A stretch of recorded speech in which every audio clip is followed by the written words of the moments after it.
All right guys, so last के video तक हम लोग ने क्वेश्चन नंबर 13 तक कंप्लीट कर दिया था। इस वीडियो में हम स्टार्ट करेंगे क्वेश्चन नंबर 14 और ट्राई करेंगे कि इस वीडियो में टोटल क्वेश्चन नंबर 20 तक खत्म कर दे। ठीक है, तो क्वेश्चन नंबर 14 जो है वो प्रोग्राम ऑलरेडी हम लोग ने किया है। अगर आप ध्यान से देखोगे तो write class based C++ program to print 20 terms of Fibonacci series. तो फिबोनाची सीरीज का क्वेश्चन ऑलरेडी हम लोग ने किया हुआ है। तो यहाँ पे आप देखोगे तो लिखा है write a program in C++ to display a Fibonacci series of 15 terms. Right, तो ऑलरेडी हम लोगों ने जो पहला क्वेश्चन था वही प्रोग्राम था ये। तो यहाँ पे सिर्फ डिफरेंस ये है कि आपको इसको क्लास बेस्ड प्रोग्राम में लिखना है। तो मैं वापस से लॉजिक नहीं समझाऊंगा आपको को फिबोनाची सीरीज होता क्या है, कैसे वर्क करता है। जो सेम प्रोग्राम था वही मैं यहाँ पे कॉपी पेस्ट करूंगा, बट उसको क्लास बेस में कैसे करना है वो मैं कन्वर्ट करके आपको दिखाता हूँ। तो क्लास बेस का फंडा आई थिंक आपको पता रहेगा। लास्ट के वीडियो में मैंने आपको समझाया था कि क्लास बेस्ड प्रोग्रामिंग क्या होती है, कैसे वर्क करता है, ऑब्जेक्ट्स क्या होता है, डेटा मेंबर्स क्या होते हैं, और डेटा जो मेंबर फंक्शंस क्या होते हैं, एक्सेस मॉडिफायर्स क्या होता है। राइट, तो ये सारी चीज़ें मैंने आपको बताई थी और उसमें जितनी चीज़ें बताई थी वही सारी चीज़ें यूज़ करके आपको इसको क्लास बेस में कन्वर्ट करना है। ऑलराइट, तो पहला जो क्वेश्चन था क्वेश्चन नंबर 1, यहाँ पे ये देखोगे तो इसको ही मैं कॉपी कर लेता हूँ और यहाँ पे मैं बनाता हूँ क्वेश्चन नंबर 14.cpp। ठीक है, एंड इसको कॉपी पेस्ट कर लेते हैं और इसको हम कन्वर्ट करते हैं किसमें, क्लास बेस्ड प्रोग्राम में। तो क्लास बेस्ड प्रोग्राम में हमको पता है कि एक क्या होता है, क्लास होता है। तो यहाँ पे लिखता हूँ मैं क्लास। ऑलराइट, और क्लास का नाम देता हूँ मैं फिबोनाची। ठीक है, तो यहाँ पे मैंने एक क्लास बना लिया जिसका नाम लिखा फिबोनाची नाउ। अब मैं क्या करूँगा, ये जो पूरा का पूरा प्रोग्राम है ना, ये कॉपी करके यहाँ पे डाल देते हैं। ठीक है, और राइट, अब यहाँ पे देखोगे तो मैं क्या करूँगा, कॉपी करने के बाद यहाँ पे जो देखोगे तो वेरिएबल्स है उसके ऊपर मैं लिख दूंगा पब्लिक, क्योंकि हमको बताना है कि ये जो वैल्यूज़ है ये पब्लिक है कि प्राइवेट। तो फिलहाल के लिए मैं इसको पब्लिक कर देता हूँ और ये जो बाकी के है ना, इसको मैं एक फंक्शन बना देता हूँ और ये फंक्शन क्या करेगा, फिबोनाची सीरीज निकाल के देगा। तो यहाँ पे इसको देता हूँ मैं वॉइड, इसका रिटर्न टाइप रहेगा वॉइड, और बोलेंगे गेट फिबोनाची। ठीक है, और इस फंक्शन के अंदर पूरा का पूरा बाकी का प्रोग्राम मैं कॉपी पेस्ट कर देता हूँ। ठीक है, ना यहाँ पे आप देखोगे तो मैंने क्या किया है, सिंपली एक क्लास बनाया जिसका नाम लिखा फिबोनाची, एंड उसके बाद यहाँ पे इंटीजर वेरिएबल बनाया, एक f1 दिया इसका नाम, एक का नाम दिया f2। उसके बाद एक ये बनाया क्या बोलते हैं, फंक्शन, जिसको हम लोग बोलते हैं मेंबर फंक्शन ऑफ क्लास, और उसका नाम दिया गेट फिबोनाची। एंड उसके अंदर f1 और f2 प्रिंट कर दिया, क्योंकि फिबोनाची सीरीज स्टार्ट होता है 0 1 से, इसलिए 0 1 डायरेक्टली मैंने प्रिंट कर दिया। उसके बाद नेक्स्ट नंबर कैलकुलेट करेंगे किसके थ्रू, फॉर लूप के थ्रू। तो नेक्स्ट नंबर कैलकुलेट करने के लिए हम लिखेंगे f1 प्लस f2 और नेक्स्ट नंबर को प्रिंट करेंगे। उसके बाद f1 में f2 ऐड कर देंगे और f2 के अंदर नेक्स्ट असाइन कर देंगे, दैट्स इट। तो ये बन गया मेरा फिबोनाची सीरीज का, यहाँ पे सेमीकोलन लगाना है आपको क्लास के बाद। ठीक है, तो ये मेरा बन गया फिबोनाची सीरीज का फंक्शन, क्लास बेस फंक्शन। अब मैं इसको अगर रन करूंगा तो इसका आउटपुट देखते हैं क्या आता है। तो इसका आउटपुट कुछ भी नहीं आ रहा है, क्या मेरा नया प्रोग्राम क्या हो रहा है, टर्मिनेट हो जा रहा है। तो प्रोग्राम टर्मिनेट इसलिए हो रहा है क्योंकि मेन फंक्शन के अंदर मैंने कुछ नहीं लिखा है, क्योंकि अपना जो एग्जीक्यूशन स्टार्ट हो रहा है कहाँ से स्टार्ट होता है, मेन फंक्शन से। तो मुझे क्या करना पड़ेगा, इस क्लास का एक ऑब्जेक्ट बनाना पड़ेगा इस मेन फंक्शन के अंदर। तो ऑब्जेक्ट कैसे बनाते हैं, तो पहले तो लिखेंगे हम क्लास का नाम, ये जो क्लास का नाम है फिबोनाची, उसके बाद हम लिख देते हैं इसका नाम ऑब्जेक्ट। ठीक है, एंड उसके बाद ये जो ऑब्जेक्ट है देखते हैं इसको क्या क्या एक्सेस है, ओबीजे डॉट करेंगे तो देखोगे तो f1 f2 और गेट फिबोनाची। राइट, तो यहाँ पे लिखेंगे गेट फिबोनाची एंड अब इसको रन करते हैं, देखते हैं कि क्या आउटपुट आता है। तो यहाँ पे अब देखोगे तो ये 15 नंबर का पूरा फिबोनाची सीरीज जनरेट हो चुका है। ऑलराइट, तो आप बोलोगे कि मैंने ये फंक्शन को पब्लिक नहीं बनाया था, क्योंकि यहाँ पे ऊपर ही मैंने पब्लिक लिखा है, तो यानी कि इसके नीचे के जितने भी चीज़ें रहेंगी वो सारी चीज़ें क्या होंगी, आपकी पब्लिक हो जाएंगी। ठीक है, अगर मुझे इसको प्राइवेट करना है तो मैं यहाँ से ही प्राइवेट कर सकता हूँ, बट इसको प्राइवेट करने की ज़रूरत नहीं है। एक्चुअली ये वेरिएबल्स मैं बाहर एक्सेस नहीं कर रहा हूँ, तो ये क्लास के एक्सेस, तो ये वेरिएबल्स जो है f1 और f2 ये मैं क्या कर रहा हूँ, इस क्लास के अंदर ही एक्सेस कर रहा हूँ। राइट, तो मैं इसको प्राइवेट फिलहाल के रखता हूँ, क्योंकि इसकी ज़रूरत हमको बाहर नहीं है, इसकी ज़रूरत मतलब इसको मैं मेन फंक्शन के अंदर एक्सेस नहीं कर रहा हूँ। तो अब देखो जैसे मैंने यहाँ पे प्राइवेट किया तो इसके नीचे के जितने भी चीज़ें हैं सब कुछ क्या हो गई, प्राइवेट हो गई। इसलिए यहाँ पे कंप्लेन कर रहा है कि दिस इज़ इनएक्सेसिबल, तो इसलिए मुझे यहाँ पे अलग से लिखना पड़ेगा पब्लिक। ठीक है, तो अब देखोगे तो ये एक्सेसिबल है और इसको मैं रन करूँगा तो यहाँ पे बोल रहा है ओके सॉरी, यहाँ पे मुझे डज नॉट ओके। और राइट, तो यहाँ पे देखोगे तो ये फिबोनाची सीरीज जनरेट हो रहा है 15 नंबर का। अगर मुझे यहाँ पे 20 नंबर का चाहिए तो 20 नंबर कर सकते हैं, यहाँ पे 30 नंबर का चाहिए फिबोनाची सीरीज तो 30 नंबर कर सकता हूँ। That's it. ऑलराइट, उसके बाद अब हम जाते हैं नेक्स्ट प्रोग्राम की तरफ जिसका नाम है question number 15। Write a C plus program to overload add function which will add 2 integers and 3 integers. Alright, तो ये थोड़ा इंटरेस्टिंग आपका क्वेश्चन है। तो इस क्वेश्चन में बोला जा रहा है कि आपको क्या करना है, एक फंक्शन बनाना है जिसका नाम है ऐड फंक्शन। बट ये फंक्शन क्या करना है, आपको ओवरलोड करना है। तो यहाँ पे कॉन्सेप्ट आ जाता है फंक्शन ओवरलोडिंग। ओके, तो ओवरलोडिंग जो होता है, फंक्शन ओवरलोडिंग, ये होता क्या है पहले वो समझ लेते हैं। तो फंक्शन ओवरलोडिंग जो होता है, यानी कि आप सेम नाम के 2 फंक्शन बना सकते हो बट वहाँ पे जो उसके पैरामीटर्स होंगे, जो आर्ग्यूमेंट्स होंगे वो क्या होंगे, डिफरेंट होंगे।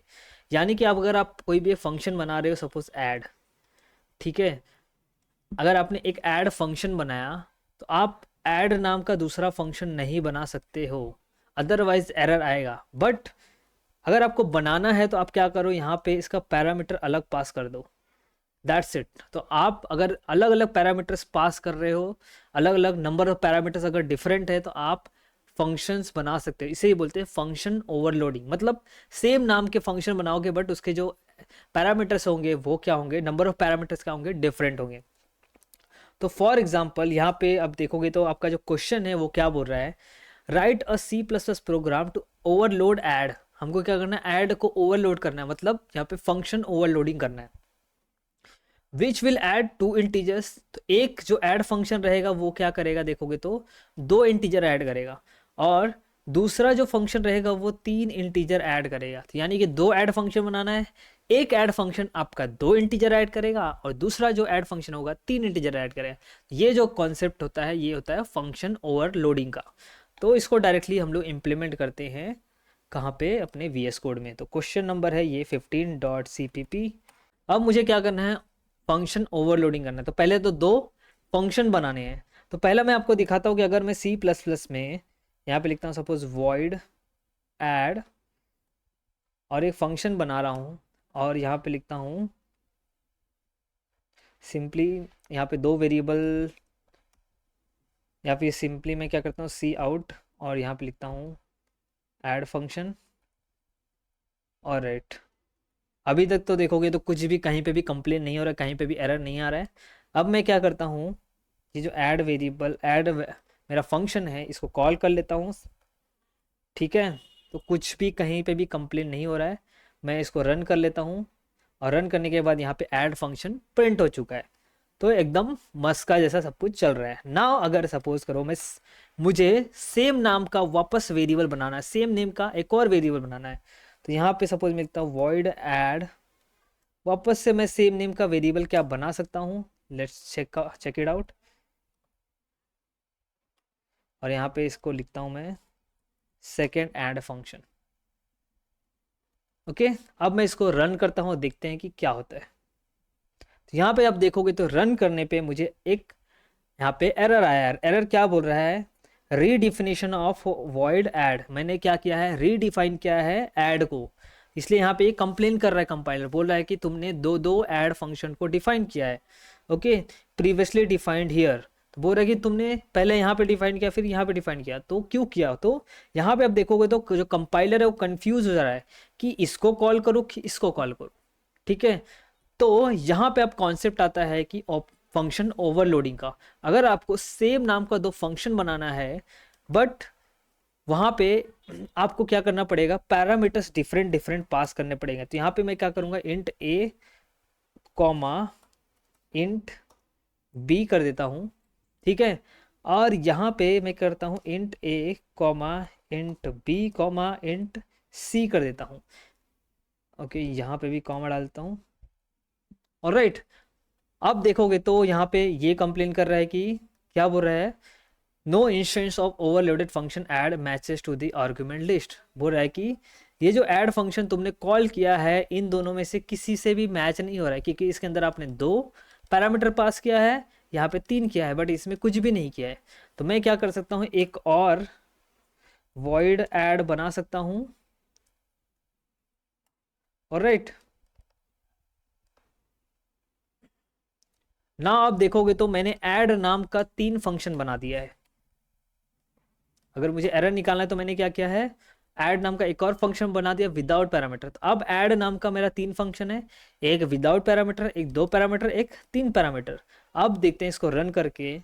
तो रन करने पे आप देखो कॉल कर रहा है ऐड फंक्शन, तो ये वाला ओके, यहाँ पे इसको मैं इसका नाम देता हूँ सेकेंड, इसको दे देता हूँ मैं थर्ड, ताकि आप आराम से इसको पहचान सको। इसको नाम देता हूँ मैं फर्स्ट। और देखते हैं कि ये कौन से ऐड फंक्शन को कॉल करेगा। तो तुम्हारे हिसाब से बताओ कि कौन से ऐड फंक्शन को कॉल करेगा। यहाँ पे मैंने विदाउट पैरामीटर वाला ऐड फंक्शन कॉल किया है, तो यहाँ पे तो मोस्टली ये वाला कॉल करना चाहिए, राइट। इसको रन करता हूँ। ये कभी कभी पता नहीं कोड रनर को क्या होता है, यहाँ पे देखोगे तो फर्स्ट ऐड फंक्शन कॉल किया, मतलब इसको कॉल किया। बट अगर यहाँ पे मैं लिखता हूँ 2 और 3, तो लेट्स सी अब किसको कॉल करता है। तो अब किसको कॉल करेगा आपके हिसाब से, मेरे हिसाब से तो इसको कॉल करना चाहिए कि इसके अंदर 2 पैरामीटर है। तो यहाँ पे बोल रहा है B does not a name type. Okay, ये वापस से कोड रनर का ही इशू है। तो यहाँ पे आप देखोगे तो किसका क्या कॉल कर रहा है, सेकेंड ऐड फंक्शन, यानी कि इसको कॉल कर रहा है। अगर मैं इसमें 3 पैरामीटर पास करता हूँ, तो अब किसको कॉल करना चाहिए, 3 पैरामीटर वाले ऐड फंक्शन को कॉल करना चाहिए, राइट। ओके, वापस से ये कोड रनर का इशू है। थर्ड ऐड फंक्शन को कॉल कर रहे हैं यहाँ पे। और राइट, तो यहाँ पे मैंने क्या एग्जांपल बताया आपको, फंक्शन ओवरलोडिंग का कॉन्सेप्ट बताया। यानी कि आप सेम नाम का मल्टीपल फंक्शंस बना सकते हो, बट सिर्फ यहाँ पे इतना ही शर्त है कि आपके जो पैरामीटर्स होंगे, नंबर ऑफ आर्ग्यूमेंट्स होंगे, वो क्या होने चाहिए, चेंज होने चाहिए, जितने भी आपके फंक्शन हैं सेम नाम के। यहाँ पे आप देखोगे तो तीनों ऐड फंक्शन का नेम सेम है, बट यहाँ पे पैरामीटर्स अलग है ना। हमारा अब क्वेश्चन पे आ जाते हैं कि हमको क्या करना है, ऐड फंक्शन बनाना है जिसमें एक ऐड फंक्शन 2 इंटीजर वैल्यू को सम करेगा, और दूसरा जो है ऐड फंक्शन वो 3 इंटीजर वैल्यू को ऐड करेगा, राइट। तो मैं यहाँ पे ये वाले ऐड को फिलहाल के लिए निकाल देता हूँ। हमारे पास 2 ऐड फंक्शन है जो जिसमें हम 2 पैरामीटर पास कर सकते हैं, और इसमें मैं 3 कर सकता हूँ, राइट। अब मैं क्या करूँगा, यहाँ पे वॉइड, यहाँ पे क्या करूँगा, यूज़र से 3 वैल्यू लूँगा। ऑलराइट, तो यहाँ पे मैं बोलूँगा int a comma b comma c, right. And यहाँ पे बोलूँगा cout enter 3 numbers.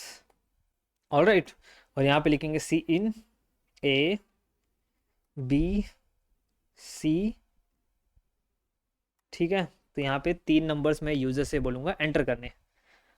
And उसके बाद ये जो ए बी सी है इसको मैं पास कर दूंगा कहाँ से, यहाँ पे ए बी एंड सी। तो ये क्या करेगा, मुझे 3 नंबर्स का एडिशन करेगा। अब मुझे 2 नंबर्स का एडिशन चाहिए, तो मैं क्या करूँगा, यहाँ पे से एक निकाल देता हूँ, ठीक है, दैट्स इट। और यहाँ पे अब क्या करना है मुझे, यहाँ पे लिखूँगा एडिशन ऑफ 2 नंबर्स इज, तो यहाँ पे आपका हो जाएगा ये A plus B, that's it. And same चीज़ मैं क्या करूँगा, एडिशन ऑफ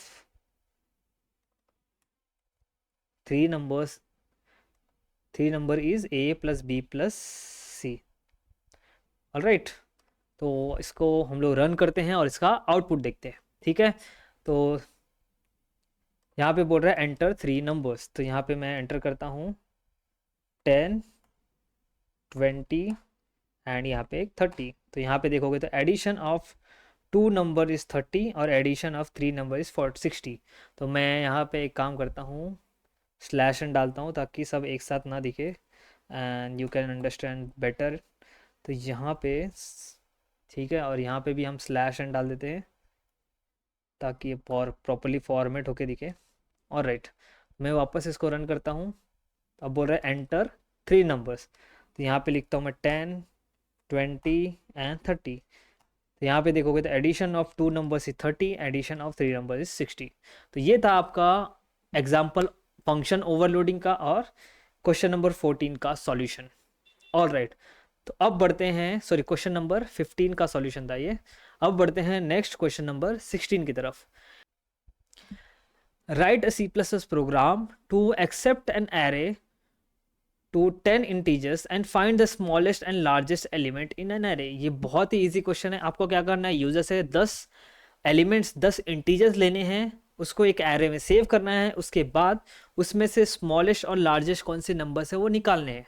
तो ये बहुत ही सिंपल, अगर आपको एरे समझ में आ गया है और एरे में वैल्यूज़ कैसे स्टोर करना है तो आई थिंक आपको ये समझ में आ जाएगा। Question number 16.cpp।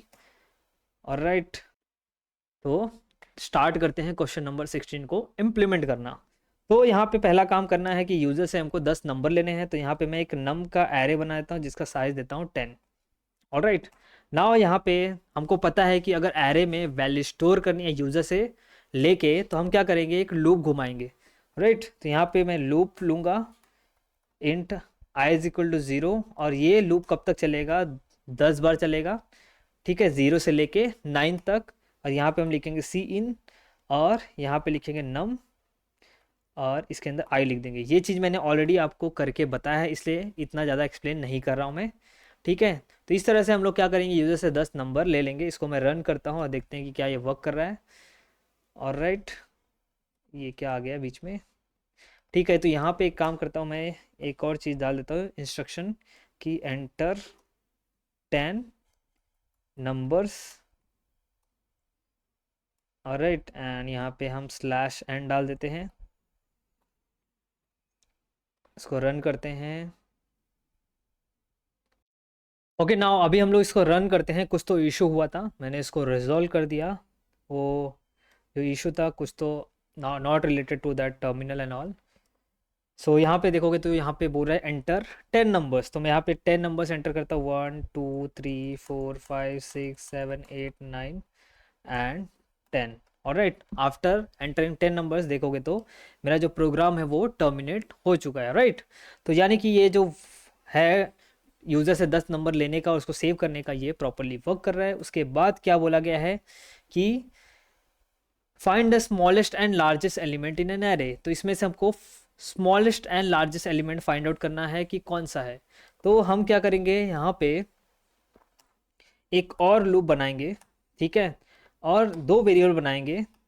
एक वेरिएबल का नाम मैं लेता हूँ यहाँ पे स्मॉलेस्ट, ऑलराइट, और दूसरे वेरिएबल का नाम मैं लेता हूँ लार्जेस्ट।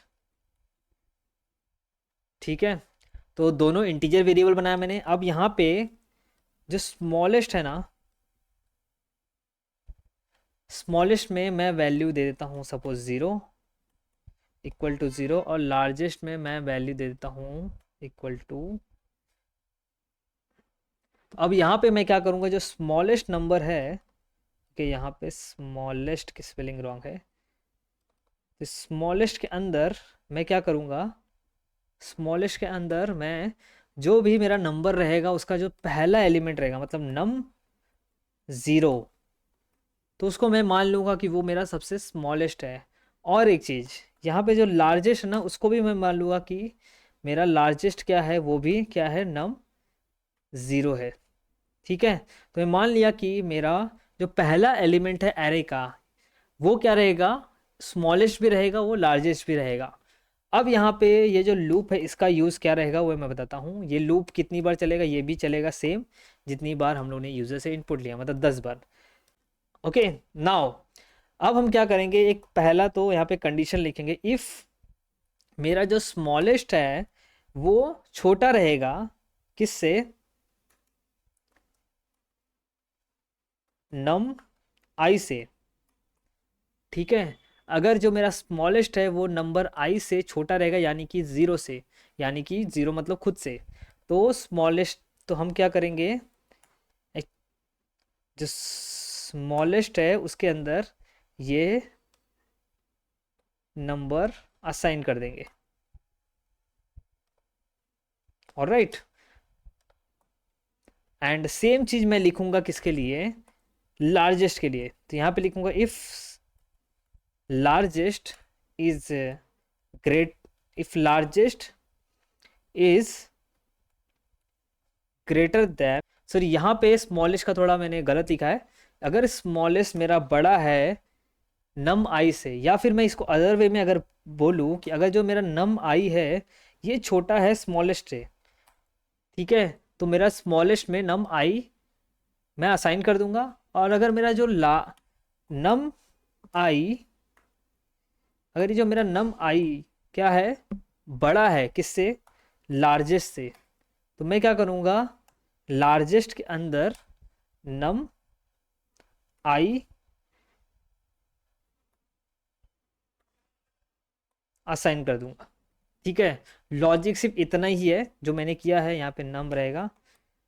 ऑलराइट, तो यहाँ पे आप बोलोगे कि मैंने, हम लोगों ने क्या किया, पहले जो पहला एलिमेंट था, जीरोथ एलिमेंट, उसको मैंने स्मॉलेस्ट और लार्जेस्ट में डाल दिया। उसके बाद मेरा लूप भी जीरो स्टार्ट हो रहा है और स्टार्टिंग में खुद से ही कंपेयर करेगा। तो मैं एक काम कर सकता हूँ, इसको वन से स्टार्ट कर सकता हूँ। ठीक है, ये लूप मेरा जो है वन से स्टार्ट होगा, क्योंकि पहले ही मैंने मान लिया कि मेरा जीरोथ वैल्यू जो है वो लार्जेस्ट और स्मॉलेस्ट है।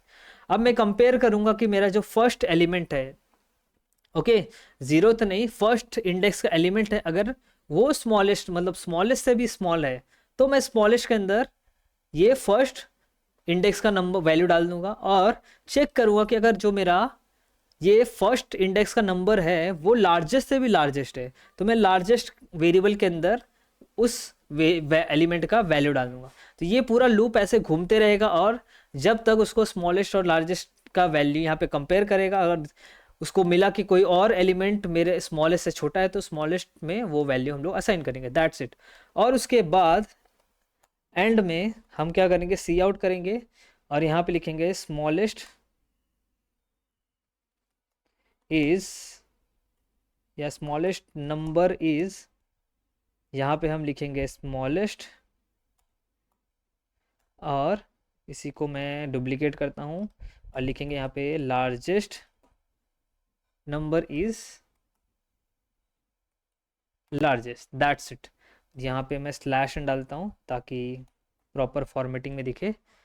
ऑलराइट, तो इसको रन करते हैं और देखते हैं कि वर्क कर रहा है कि नहीं कर रहा है। ऑलराइट, यहाँ पे 10 नंबर एंटर करने हैं, बहुत ही बड़ा टास्क है 10 नंबर एंटर करने के लिए। तो मैं यहाँ पे लिखता हूँ सपोज 90, फिर यहाँ पे 29, 100, 29, 1, 20, 30, अब मैं यहाँ पे कुछ भी एंटर करता हूँ, 50 और ये 60। तो यहाँ पे आप देखोगे तो इन 10 नंबर में से सबसे छोटा कौन सा था, 1 था। तो यहाँ पे स्मॉलेस्ट नंबर इज 1 और सबसे बड़ा नंबर क्या था, 100 था। तो आप देखोगे तो लार्जेस्ट नंबर इज 100।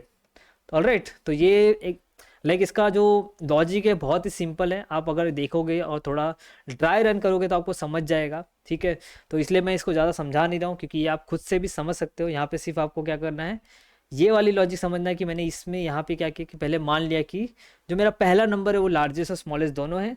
उसके बाद हम कंपेयर करेंगे बाकी एलिमेंट के साथ कि क्या जो स्मॉलेस्ट नंबर है, जो मेरा पहला नंबर है, उससे भी कोई छोटा नंबर है क्या, अगर है तो हम उसको स्मॉलेस्ट में वापस ऐड या असाइन कर देंगे, दैट्स इट। सेम चीज़ हम लार्जेस्ट के साथ भी करेंगे। ऑलराइट, तो ये हो गया आपका क्वेश्चन नंबर 16। अब बढ़ते हैं क्वेश्चन नंबर 17 की तरफ। Write a C++ program to accept a sentence maximum 50 character and print sentence in reverse order. ये भी प्रोग्राम हम लोग ने किया है, बट सेंटेंस की जगह पे क्या था, यहाँ पे आपका वर्ड था। हमको क्या करना था, एक वर्ड लेना था, मैक्सिमम 15 कैरेक्टर्स हो सकते थे, और print each of character in new line in reverse order. हमको क्या करना था, रिवर्स ऑर्डर में प्रिंट करना था। और यहाँ पे सेंटेंस का भी हम लोग ने प्रोग्राम किया था, राइट। वहाँ पे हम लोगों ने स्वैपिंग मेथड यूज़ किया था कि पूरा एक सेंटेंस लेंगे यूज़र से और उसको स्वैप कैसे करेंगे।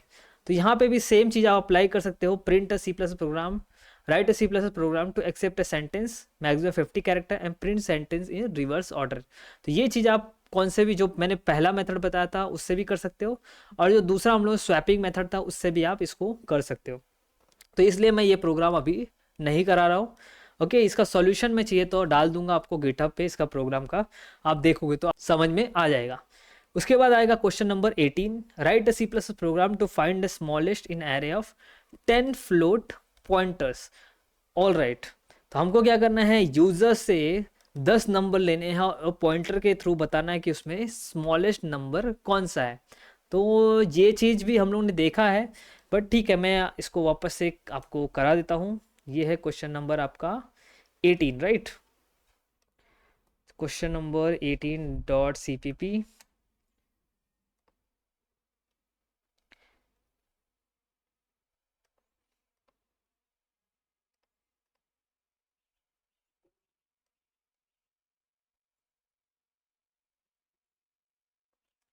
ऑलराइट, तो यूजर से हमको क्या करना है, 10 फ्लोट नंबर लेना, मतलब उसका डेटा टाइप क्या रहेगा, फ्लोट रहेगा। 10 नंबर लेना तो हम क्या करेंगे, एक एरे बनाएंगे, इंटीजर नहीं इस बार फ्लोट का एरे बनाएंगे। ठीक है, फ्लोट, यहाँ पे लिखेंगे नम और इसकी साइज देंगे कितनी, 10 दे देंगे। ठीक है, यूजर से 10 फ्लोट नंबर लेंगे, उसके बाद क्या करना है, उसमें से स्मॉलेस्ट निकालना है। तो स्मॉलेस्ट फाइंड आउट करना तो आपको आता है, बट यहाँ पे एक ट्रिक है कि यहाँ पे पॉइंटर के थ्रू करना है आपको। तो पॉइंटर के थ्रू कैसे करेंगे, तो पहला तो यूजर से हम लोग क्या करते हैं, वैल्यूज ले लेते हैं। तो इसके लिए लिखेंगे सी आउट एंड यहाँ पे लिख देंगे enter 10 float 10 floating numbers. Alright, and यहाँ पे स्लैश एन। ऑलराइट, नाउ यहाँ पे हम वापस फॉर लूप लिखेंगे और यहाँ पे लिखेंगे इंट, और ये फॉर लूप कब तक चलेगा, 10 बार चलेगा। और यहाँ पे हम करेंगे क्या, सी इन। ऑलराइट, और लिखेंगे यहाँ पे नम आई। ऑलराइट, तो इससे हमको 10 फ्लोटिंग नंबर्स मिल जाएगा। अब हमको क्या करना है, पॉइंटर के थ्रू हमको बताना है कि इसमें स्मॉलेस्ट नंबर कौन सा है। तो सेम चीज़ करूँगा मैं, यहाँ पे एक पॉइंटर वेरिएबल बना लूँगा जिसका नाम दूंगा star, floating point pointer variable बना लूँगा। तो यहाँ पे एक्चुअली यहाँ पे बना लेते हैं इसको ताकि कन्फ्यूज़न ना हो। तो पॉइंटर वेरिएबल कैसे बनाते हैं ये चीज़ मैंने आपको बताया है, स्टार पी करके मैं पॉइंटर वेरिएबल बनाऊंगा। और ज़रूरी नहीं है आप वेरिएबल का नाम पी रखो, कुछ भी और रख सकते हो। ठीक है, अब मैं क्या करूँगा, जो पॉइंटर वेरिएबल में, पॉइंटर वेरिएबल के अंदर मैं ये जो मेरा एरे है उसका जो फर्स्ट एलिमेंट का एड्रेस स्टोर कर दूंगा। ये चीज़ भी मैंने बताया कि पॉइंटर वेरिएबल हमेशा एड्रेस स्टोर करता है, वैल्यू स्टोर नहीं करता है। तो इसका एड्रेस कैसे मिलेगा, एम्परसेंड नम ज़ीरो। तो ये मेरा जो नम ज़ीरो है फर्स्ट एलिमेंट है, उसका एड्रेस मैंने क्या किया है, इसके अंदर स्टोर कर लिया है। ठीक है, अब मैं पॉइंटर और वो सब के कॉन्सेप्ट में नहीं जाऊंगा कि पॉइंटर क्या होता है, उसका एड्रेस क्या होता है, क्योंकि ये सारी चीज़ें मैंने आपको समझाया है। नाउ अब मैं क्या करूँगा, मुझे क्या करना है, यहाँ पे स्मॉलेस्ट नंबर निकालना है। ठीक है, तो मैंने क्या किया, पी के अंदर ये पहला एलिमेंट डाल दिया है। अब मैं वापस फॉर लूप लूँगा, जैसे मैंने पिछले वाले प्रोग्राम में स्मॉलेस्ट नंबर निकाला था सेम वैसे ही निकालेंगे। तो यहाँ पे इंट आई, ये भी 10 बार चलेगा। ठीक है, ये फॉर लूप 10 बार चलेगा, और यहाँ पे लिखेंगे इफ़, जो मेरा यहाँ पे, तो यहाँ पे जो पी है इसके अंदर अभी एड्रेस है, तो बट अगर मैं यहाँ पे लिखूँगा स्टार पी तो ये हो जाएगा, उसकी वैल्यू देगा। अगर स्टार पी इज़, सॉरी यहाँ पे हम लिखेंगे अगर जो नंबर है, ये जो नंबर है, ये ये वापस से हम स्टार्ट करेंगे 1 से, क्योंकि नम ज़ीरो ऑलरेडी हम लोगों को पता है क्या है। तो जो नंबर आई है दैट इज़ अगर लेस देन स्टार पी, ठीक है, तो हम क्या करेंगे, पी के अंदर हम इसका एड्रेस स्टोर कर देंगे। ऑलराइट, तो यहाँ पे हम करेंगे, सॉरी यहाँ पे लिखना है हमको नम, एंड यहाँ पे आई लिखना है। ऑलराइट, तो यहाँ पे पी में हम क्या करेंगे, इसका एड्रेस स्टोर किया, मतलब और उसके बाद हम यहाँ पे कंपेयर कर रहे हैं स्टार पी के साथ जो भी वैल्यू है, उसके बाद इसका एड्रेस हम स्टोर कर रहे हैं किसके अंदर, पी के अंदर ना। उसके बाद ये होने के बाद ये सेम चीज़ जैसे मैंने पिछला लॉजिक बताया सेम वर्क करेगा। पी के अंदर जो स्मॉलेस्ट नंबर है वो स्टोर हो जाएगा, और यहाँ पे लिखेंगे सी आउट, यहाँ पे लिखेंगे स्मॉलेस्ट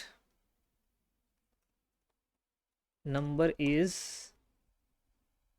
यहाँ पे सिंपली स्टार पी करके लिखेंगे तो ये जो भी नंबर रहेगा स्मॉलेस्ट उसको डिस्प्ले कर देगा, राइट। तो एक काम करते हैं, यहाँ पे फ़िलहाल 10 नंबर नहीं लेते हैं क्योंकि 10 नंबर लेने में बहुत टाइम चले जाएगा, 10 नंबर टाइप करने में बहुत टाइम जाएगा, इसलिए मैं यहाँ पे सिर्फ 5 लिखता हूँ। ठीक है, फ़िलहाल के लिए 5 नंबर ही एंटर करते हैं। और राइट, तो मैं यहाँ पे एंटर 5 फ्लोटिंग नंबर्स, तो सपोज़ यहाँ पे लिखता हूँ मैं 10.4, 1.1, 30.4, 20.1 एंड 100.1। यहाँ पे देखोगे स्मॉलेस्ट नंबर इज़ 1.1 आया। और राइट, तो ये चीज़ आप देखोगे तो एक इस वे से कर सकते हो। ओके, ऑल राइट गए, तो आई होप आपको समझ में आ गया रहेगा। उसके बाद बढ़ते हैं क्वेश्चन नंबर 19 की तरफ। 19 और 20 बहुत ही इजी है। यहाँ पे सिर्फ आपको फॉर्मूला पता होना चाहिए, मुझे भी पता नहीं था। एरिया ऑफ ट्रायंगल मुझे पता था क्या होता है। मुझे यहाँ पे क्या करना है, write a class based program in C++ to find the area of triangle. तो एरिया ऑफ ट्रायंगल क्या होता है, 1/2 into base into height, right. उसके बाद बोल रहा है write a class based program in C++ to find the area of sphere. तो स्पीयर का जो फॉर्मूला होता है मुझे भी याद नहीं था, मैंने नेट पे सर्च किया, तो होता है कुछ ऐसा 4 into pi into r square. तो पाई की वैल्यू जो होती है वो हमको पता है 3.14 होता है। यहाँ पे हमको आर की वैल्यू यूज़र से लेनी है, और उसके बाद हमको क्या करना है, एरिया ऑफ स्पीयर निकालना है। यहाँ पे आपको बेस एंड हाइट की वैल्यू लेनी है, उसके बाद एरिया ऑफ ट्रायंगल निकालना है। तो पहला देखते हैं एरिया ऑफ ट्रायंगल का क्वेश्चन। तो यहाँ पे लिखेंगे क्वेश्चन नंबर 19.cpp, ऑलराइट।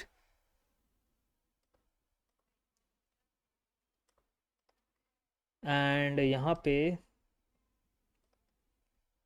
मैं क्या करता हूँ, तो हमको यहाँ पे एक चीज़ ध्यान रखना है कि क्लास बेस्ड प्रोग्राम लिखना, राइट। तो हम बनाएंगे एक क्लास, ऑलराइट। क्लास में बनाएंगे एरिया लिखेंगे, ठीक है। क्लास का नाम हम लोग ने एरिया लिखा, और यहाँ पे आपको देना है सेमी कोलन। उसके बाद यहाँ पे वेरिएबल बनाएंगे, और ये वेरिएबल रहेंगे प्राइवेट, क्योंकि हम इसको मेन फंक्शन के मतलब क्लास के बाहर एक्सेस नहीं करने वाला, इसलिए ये वेरिएबल रहेंगे प्राइवेट। तो यहाँ पे लिखे इंट बी और यहाँ पे एच, दो वेरिएबल बना लिया। अब हम बनाएंगे एक फंक्शन जो रहेगा पब्लिक, ठीक है। अभी पब्लिक इसलिए रहेगा क्योंकि हमको इसको मेन फंक्शन के अंदर कॉल करना है। तो हम लिखेंगे, ये होगा आपका void get area of triangle, right. And उसके बाद कुछ भी पैरामीटर इसमें नहीं रहेगा, सिंपली यूज़र को बोलना है सी आउट। यूज़र को क्या बोलना है, enter base and height, right. तो यहाँ पे लिखना है /n। तो बहुत ही ईजी प्रोग्राम है, इतना ज़्यादा कुछ है नहीं। यहाँ पे लिखेंगे सी इन, और यहाँ पे हम लिखेंगे बी। बी में हम स्टोर करेंगे बेस ट्रायंगल का, एंड यहाँ पे एच, और एच में हम ट्रायंगल का हाइट स्टोर करेंगे। उसके बाद यहाँ पे लिखेंगे सी आउट, एंड यहाँ पे लिखेंगे एरिया ऑफ